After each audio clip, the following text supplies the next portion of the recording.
Sebuah alasan yang cukup masuk akal. Selain mudah diperoleh karena saat itu masih dianggap limbah, lidi juga termasuk bahan yang tahan terhadap perubahan cuaca. Karena itu, umur pemakaian produk kerajinannya pun relatif lebih panjang.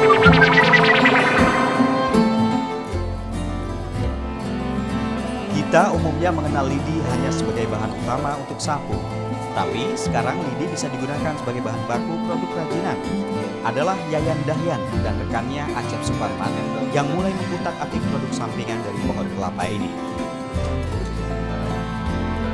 Yayan dan Acep memulainya di kawasan Raja Polah, Tasikmalaya tahun 1997 lalu.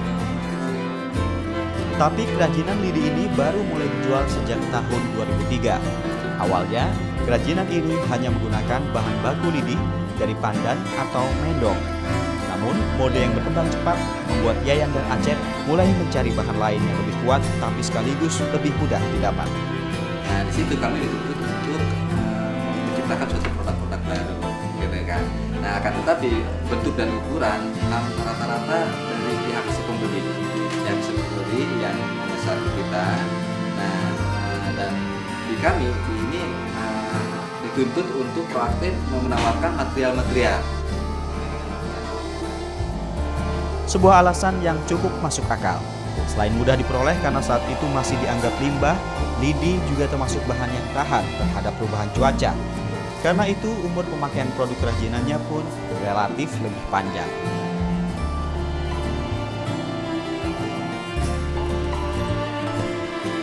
Yayan mengambil lidi dari daerah Cikalong, Kabupaten Bandung.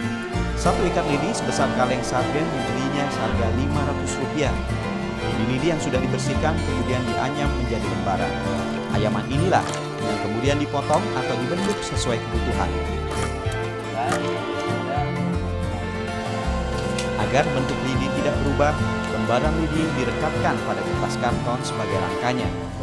Anyaman lidi ini dapat dibentuk menjadi berbagai bentuk tas, aneka produk rumah tangga, tempat tisu, sampai kotak CD.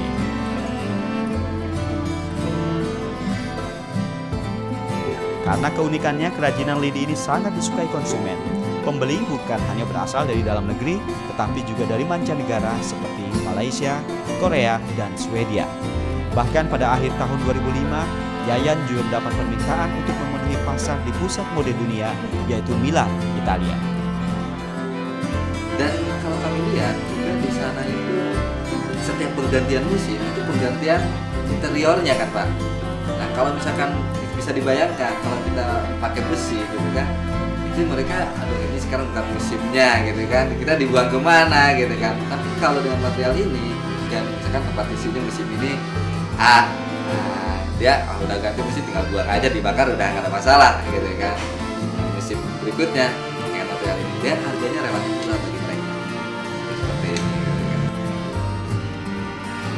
Walaupun hanya menyerap sekitar 20% dari produk kerajinannya, tapi kebutuhan konsumen lokal tidak bisa diabaikan begitu saja. Seorang pengusaha catering asal kota Bandung ini misalnya, ia sudah 5 kali berbelanja berbagai produk kerajinan lidi. Biasanya karena kita di bidang wedding organizer, kita suka beli untuk paket serah-serahan gitu ya. Terus juga untuk souvenir, terus ya untuk banyak sih dengan pernikahan gitu. Inovasi Yayan untuk selalu membuat bahan baku produk kerajinan rupanya belum selesai. Pertengahan tahun 2005, ia membuat produk yang dinamakannya bambu lamina. Bambu lamina ini nantinya akan dimanfaatkan untuk menggantikan semua produk kerajinan yang memakai bahan dasar kayu. Yayan melakukan ini seiring dengan makin terbatasnya kayu di dalam negeri. Dian Indra Kencana, Kadek Baruna, Trans TV, Tasikmalaya, Jawa Barat.